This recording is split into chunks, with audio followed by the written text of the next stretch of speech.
Hello friends, in this video we'll talk about the political, economic and cultural consequences of globalization. In the last video we talked about globalization, its meaning and its scope, its advantages and disadvantages, right? So now we will take up political consequences. See, when we say about political consequences, globalisation का एक deep impact है हमारी lives के ऊपर। उसका political manifestation क्या है वो इस पर बात करते हैं। देखिए, how does globalisation affect traditional conception of state sovereignty. देखिए, हमारी जो पॉलिटिकल इंस्टीट्यूशन है स्टेट, उसकी उसकी सॉवरेनिटी को ग्लोबलाइजेशन किस तरह से इफेक्ट करता है। देखिए, उसके दो तीन एस्पेक्ट है जिस तरह से वो इम्पैक्ट करता है ग्लोबलाइजेशन हमारी स्टेट की फंक्शनिंग को। तो सबसे पहला क्या है कि with the passage of time, जैसे जैसे ग्लोबलाइजेशन हो रहा है वैसे वैसे जो स्टेट की कैपेसिटी है वो इरोड हो रही है, इरोजन हो रही है स्टेट की कैपेसिटी। यूजुअली जो हमारा कॉन्सेप्ट था स्टेट का वो क्या था, हम जैसे एक डेवलपिंग कंट्रीज़ में इसको अंडरस्टैंड करते हैं, वो एक वेलफेयर स्टेट का काम करती है। मतलब वो बहुत सारे फंक्शंस परफॉर्म करती है जिससे जो कि लोगों के वेलफेयर से एसोसिएटेड है। लेकिन बिकॉज ऑफ द ग्लोबलाइजेशन जो स्टेट है उसका जो ट्रेंड किस तरफ जा रहा है, वो मिनिमलिस्टिक स्टेट होती जा रही है। मतलब वो अपने बेसिक काम या जो इंपॉर्टेंट काम है वही उसी पे फोकस कर रही है, और बाकी जो उसके सोशल वेलफेयर के जो काम थे उनसे थोड़ा सा उसकी जो उसका जो विड्रॉल हो रहा है। तो जो मेन फंक्शन है जैसे maintenance of law and order and security पे फोकस कर रही है, not on the wellbeing and welfare of the people. Withdraw from many of its earlier function directed at economic and social well-being. In place of the welfare state, it is the market that becomes the prime determinant. तो अब जब state withdraw कर रही है अपनी capacity welfare state की, तो अब क्या है, स्टेट जो है वो स्टेट की जो जगह है वो मार्केट फोर्सेस ले रही हैं to determine the economic and social priorities of the society. The entry and the increased role of multinational companies all over the world leads to reduction in the capacity of the government to take decisions on its own. दूसरी बात, जैसे जैसे multinational companies बढ़ती चली जा रही हैं दुनिया भर में बिकॉज ऑफ ग्लोबलाइजेशन, तो स्टेट की जो कैपेसिटी है to take decision on its own, वो कैपेसिटी जो है वो भी रिड्यूस हो रही है। बिकॉज स्टेट को इस बात का ख्याल रखना पड़ता है कि जो स्टेक होल्डर्स हैं जिन्होंने इतना पैसा इन्वेस्ट किया मल्टीनेशनल कंपनीज में, उनका क्या इंटरेस्ट है। तो पॉलिसीज उस तरह की बनाना शुरू हो गई हैं governments. At the same time, globalisation does not always reduce the state capacity. और ऐसा भी नहीं हम कह सकते, अभी दोनों दोनों पहलू हैं इसका। एक ये पहलू भी है कि ऐसा नहीं है हमेशा कि जो स्टेट की कैपेसिटी है बिकॉज ऑफ ग्लोबलाइजेशन वो कमी होती है। Because the old jealousies and rivalries between countries have now not ceased to matter in the world politics. The state continues to discharge the essential functions. देखिए, जो पुरानी जो ओल्ड राइवलरीज और jealousies थी between countries have not ceased, अभी भी वो खत्म नहीं हुई हैं। अभी बिकॉज ऑफ बेशक वो ग्लोबलाइजेशन हो गया, लेकिन वो अभी भी राइवलरीज चल रही है। इसलिए स्टेट का जो पुराना फंक्शन था या जो उसकी जो रेपो थी या उसका जो स्टेचर था, वो आज भी वैसा का वैसा ही है। आज भी वो लॉ एंड ऑर्डर, सिक्योरिटी और जो इंपॉर्टेंट फंक्शन है वो परफॉर्म कर रही है, and consciously withdraws from certain domains from which it wishes to. State continues to be very important. Globalisation के दौर में भी स्टेट जो है जो भी एसेंशियल फंक्शन है उसको परफॉर्म कर रही है, और जो लेस इंपॉर्टेंट है उनसे ही विड्रॉ कर रही है। तो एक तरह से ये दूसरा एस्पेक्ट है of political consequence of globalisation. Indeed, in some respects, state capacity has received a boost as a consequence of globalization.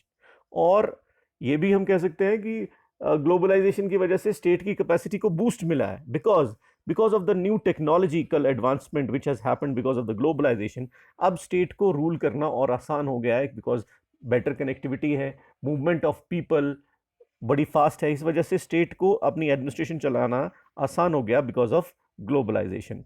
So with this information, the state is better able to rule, not less able. Thus, state becomes more powerful than that were earlier as an outcome of the new technology because of globalization. Now, अब बात करते हैं economic consequences की। देखिए, अगर हम economic consequences की बात करें तो बेसिकली जब हम ग्लोबलाइजेशन को बात करते हैं तो उसका एक सीधा सीधा मतलब हम पहले यही लेके जाते हैं कि इकोनॉमिक ग्लोबलाइजेशन की हम बात कर रहे हैं। A part of the problem has to do with defining economic globalization itself. Mention of the economic globalization draws our attention immediately to the role of international financial or institutions like IMF and world bank. देखिए, जब हम international globalisation की बात करते हैं तो ये दोनों इंस्टीट्यूशन का ध्यान हमारे दिमाग में ऑटोमेटिकली आ जाता है। एंड वो the role they play in determining economic policy across the world, और जो रोल ये दोनों एजेंसीज प्ले करती हैं पूरी दुनिया भर की इकोनॉमिक पॉलिसीज को डिटरमाइन करने में. Yet globalization must not be viewed in such narrow terms. Economic globalization involves many actors other than these international institutions. A much broader way of understanding of economic globalization requires us to look at the distribution of economic gains. अगर हम यही बात देखें, जैसे हमने बात की कि हम IMF and world bank and globalisation, तो एक नैरो अप्रोच होगी. ब्रॉडर अप्रोच ये होगी कि हम इकोनॉमिक गेन्स की बात करें कि दुनिया भर में किसको क्या एडवांटेजेस मिल रहे हैं because of globalisation, and disadvantages.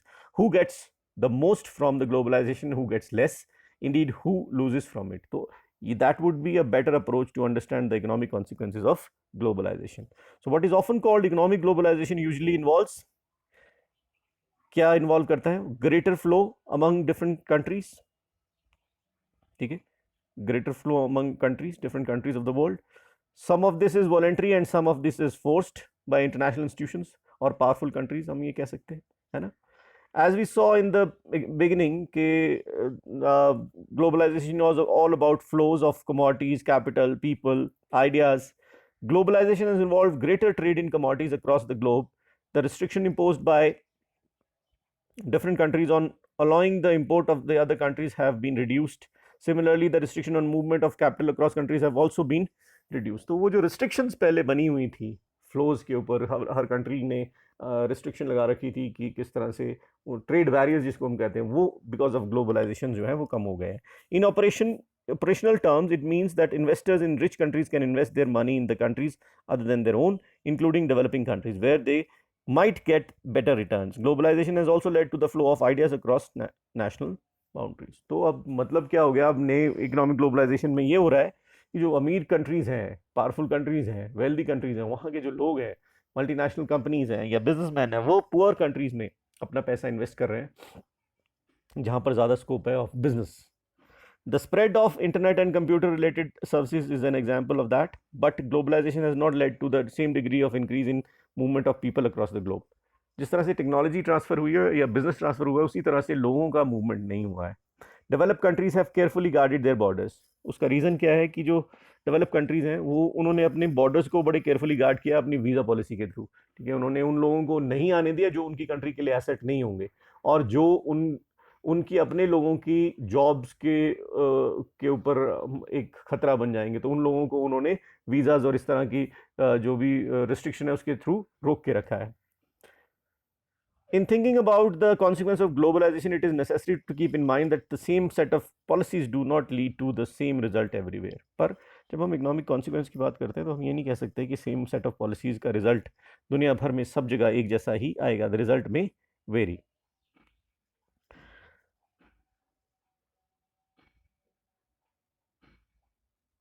It is again crucial to pay attention to the specific context rather than make simple generalization in this connection. तो ये क्रूशल होगा कि हम स्पेसिफिक कंटेक्स्ट की बात करें. अगर हम सिंपल जनरलाइजेशंस बनाएंगे तो वो एक करेक्ट अप्रोच नहीं होगी इकोनॉमिक कॉन्सिक्वेंस को स्टडी करने के लिए. Economic globalisation has created an intense division of opinion all over the world. Those who are concerned about social justice are worried about the extent of the state withdrawal caused by the process of economic globalization. They point out that it is likely to benefit only the small section of the population while impoverishing those who were dependent on the state for jobs and welfare, education, health, sanitation, etc. जो developing countries में रहने वाले लोग हैं ज़्यादातर वो कहते हैं कि जो पुराना जो स्टेट का काम था सोशल वेलफेयर का, सोशल वेलबींग का, जिसमें state was responsible for the wellbeing of the entire population, specifically जो इम्पावरिश्ड लोग हैं उनकी वेलबींग का, तो उन लोगों वो जो रोल था स्टेट का वो डिटीरियोरेट हो रहा है, and that actually is costing the lives and the quality of life of the people who are at the margins of the society. तो एक तरह से उनकी लाइफ पर बुरा असर पड़ रहा है because of economic globalisation. They have emphasise the need to ensure institutional safeguards और क्रिएटिंग सोशल सेफ्टी नेट्स. और उन्होंने क्या कहा है कि सोशल सेफ्टी नेट्स बनाए जाने चाहिए जिससे कि जो ग्लोबलाइजेशन है उसकी वजह से ये जो एम्पावरिश लोग हैं उनकी लाइफ जो है वो सेफ रहे. But many movements all over the world feel that safety nets are insufficient or unworkable. They have called for a halt to the forced economic globalization. For its result would lead to economic ruin for the weaker countries, especially for the poor within these countries. और काफ़ी लोग ये भी जो इसकी favour में है वो ये कहते हैं कि बिकॉज ऑफ दिस जो ये बात कही जाती है सेफ्टी नेट्स की, तो ये अनवर्केबल हैं और ये सक्सेसफुल नहीं हुए हैं, इसलिए एक कंप्लीट हॉल्ट लगाया जाना चाहिए इकोनॉमिक ग्लोबलाइजेशन के ऊपर, ताकि जो पुअर कंट्रीज़ हैं उनको एक्सप्लॉयटेशन से बचाया जा सके, और स्पेसिफिकली इन पुअर कंट्रीज़ में जो पुअर पॉपुलेशन है उसको एक्सप्लॉयटेशन से बचाया जा सके. Some economists have described it as economic globalization as recolonization of the world. और कुछ इकोनॉमिस्ट ने तो इस हद तक इसको डिफाइन किया है कि वो कहते हैं कि ये रिकोलोनाइजेशन है ऑफ द वर्ल्ड का, मतलब एक दोबारा से कोलोनाइजेशन की तरफ बढ़ रहा है हमारा वर्ल्ड, जिसमें अब इकोनॉमिक ग्लोबलाइजेशन हो रहा है, और ये दोबारा जो पावरफुल नेशंस हैं वो वीक नेशंस को, उनकी इकोनॉमीज को कंट्रोल करके अपना गुलाम बना रही हैं. Advocates of economic globalization argue that it generates greater economic growth and well-being for a large section of the population, when there is deregulation, greater economic trade among countries allows each economy to do what it does best. जो economic globalisation के favour में वो कहते हैं कि इससे सब लोगों का वेलबींग होता है, क्योंकि large section of the society इससे बेनिफिट होती है डीरेगुलेशन से. कोई रोक टोक नहीं होती, लिमिटेड रेस्ट्रिक्शन होती हैं, ज़्यादा बिजनेस होता है, लोगों को ज़्यादा अपॉर्चुनिटीज़ मिलती हैं, ज़्यादा काम होता है. और बिकॉज ऑफ ग्लोबलाइजेशन हर कंट्री वो करती है जिसमें वो स्पेशलाइज करती है सबसे अच्छा, और जो बाकी और कोई नहीं कर सकता, तो इससे एफिशिएंसी और प्रोडक्टिविटी आउटपुट बढ़ती है. More moderate supporters of globalization say that the globalization proves a challenge that can be responded to intelligently without accepting it uncritically. What, however, cannot be denied is the increased momentum towards interdependence and integration between governments, businesses and ordinary people in different parts of the world. कुछ लोग ये भी कहते हैं कि intelligent एक balance होना चाहिए between the government and the economic globalisation, पर एक चीज़ जो डिनाई नहीं की जा सकती वो ये है कि because of this economic globalisation there is an increase momentum in interdependence, integration of government, business and ordinary people in the world.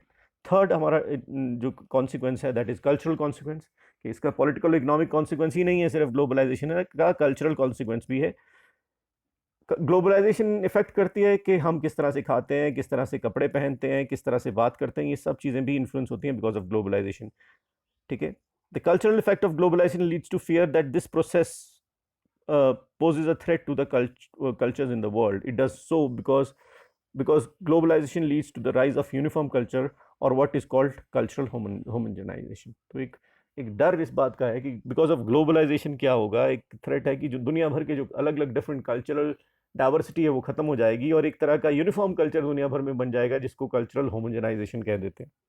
The rise of uniform culture is not emergence of the global culture, what we have in the name of global culture is the imposition of western culture. पर दुख की बात और ये होगी कि जिसको हम कल्चरल होमोजेनाइजेशन कह रहे हैं वो एक्चुअली एक ग्लोबल कल्चर को जन्म नहीं देगा, बल्कि it will be N imposition of western culture. हम वेस्ट के कल्चर को फॉलो करेंगे. तो आज हमको अगर हम याद करें, हमने यूएस हेजेमनी वाले चैप्टर में भी पढ़ा था कि किस तरह से जो दुनिया भर में ब्लू जीन्स पॉपुलर हो गई है और अमेरिकन वे ऑफ लाइफ को सब लोग एक्सेप्ट कर रहे हैं. तो ये कल्चरल होमोजेनाइजेशन थोड़ी हुई, ये तो एक westernisation of the culture of the world हो गया. Thus, the culture of a politically, economically dominant society leaves its imprint on the less powerful society. होता क्या है कि कल्चर बाद में पहले पॉलिटिकली और इकोनॉमिकली जो डोमिनेंट सोसाइटी है उसी के कल्चर को जो वीक कंट्रीज हैं उसको फॉलो करना शुरू कर देती हैं. Those who make this argument often draws attention to the McDonaldization of the world. तो जो लोग इस फेवर में हैं वो कहते हैं कि ये एक तरह से मैकडोनलाइजेशन हो रहा है वर्ल्ड का. This is dangerous not only for the poor countries but for the whole of humanity, for it leads to the shrinking of the rich heritage culture of the entire globe. At the same time, it would be mistake to assume that cultural consequences of globalization are only negative. अब ये भी नहीं कह सकते cultural जो consequences हैं वो हमेशा नेगेटिव होंगे. इसका भी एक दूसरा पहलू है, पॉजिटिव एस्पेक्ट भी है इसके. Positive aspect as such that culture are not static thing. कोई भी कल्चर स्टैटिक नहीं होता, यानी कि एक जैसा नहीं रहता, वो उसमें चेंजेस आते रहते हैं with the passage of time. So some external influences are negative because they reduce our choices, but sometimes external influences enlarge our choices. कई बार जो है एक्सटर्नल जो इन्फ्लुएंस आते हैं वो हमारी चॉइसेस को बढ़ा देते हैं. Sometime they modify our culture also. ठीक है, जैसे कि burger is no substitute for a masala dosa. Example बड़ा सुंदर दिया है कि एक बर्गर जो है वो मसाला डोसा को सब्स्टिट्यूट नहीं कर सकता, but it has increased the number of choices which already had. Then similarly अब एक और एग्जाम्पल है बड़ा सुंदर बुक में कि blue jeans on the other hand can go well with a homespun khadi kurta. Blue jeans T shirt के साथ जाती थी, it's western import, but it can go very well with a khadi kurta. So a khadi kurta worn over jeans would be a new combination. Interestingly, this clothing combination has been exported back to the country that gave us blue jeans, so that it is possible to see young American wearing kurta and jeans. तो अब आया ये waste से था, jeans waste से आई, उसके साथ combination कुर्ते का बना और वापस वहीं चले गया. तो अब वहाँ अमेरिका में भी इसको इस कॉम्बिनेशन को इस्तेमाल किया जा सकता है. While cultural homogenization is an aspect of globalization, the same process also generates precisely the opposite effect. It leads to each culture becoming more different and distinctive. This phenomena is called cultural heterogenization. तो अब इस process की वजह से क्या होता है, एक ऑपोजिट इफेक्ट क्रिएट करता है ये, and it becomes more different and distinctive, और इसी को हम कल्चरल हेट्रोजेनाइजेशन भी कहते हैं. This is not to deny that there remains differences in power when culture interact, but instead more fundamentally to suggest that cultural exchange is really one way. तो हम ये कह सकते हैं कि जो cultural exchange है ये एक तरफा नहीं है, ये दो तरफा है. मतलब अगर हम किसी के कल्चर से इन्फ्लुएंस हो रहे हैं तो उसकी वजह से ऐसा हो सकता है कि उस इन्फ्लुएंस से जो नई चॉइस बने, उससे जो जहाँ से वो इन्फ्लुएंस शुरू हुआ था वो कंट्री भी उससे इन्फ्लुएंस होगी. Thank you so much. अगले वीडियो में बात करते हैं इंडियन ग्लोबलाइजेशन की. तब तक अपना ख्याल रखें और कमेंट करके बताएं वीडियो कैसा लगा. Thank you so much.